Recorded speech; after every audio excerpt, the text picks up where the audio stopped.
Pane chitiko chinoshamisa chavhundutsa vanhu vese veZANU-PF.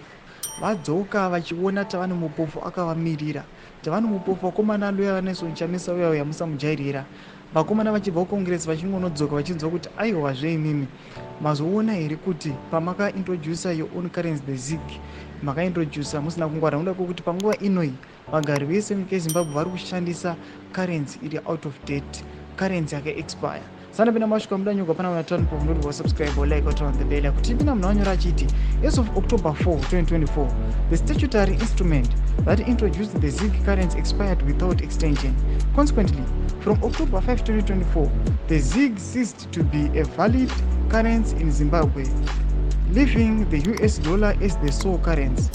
In a belated but incompetent attempt, authorities tried to revive the ZiG through the Finance Act on Sunday, October 27, 2024. This had been hinted on in the Friday Gazette, but the act had not been published.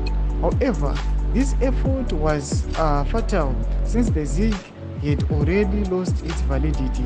Moreover, Section 21 of the Finance Act's attempt to retroactive validate the ZiG is unlawful, as it contradicts Section 6 of the Presidential Powers Temporary Measures Act.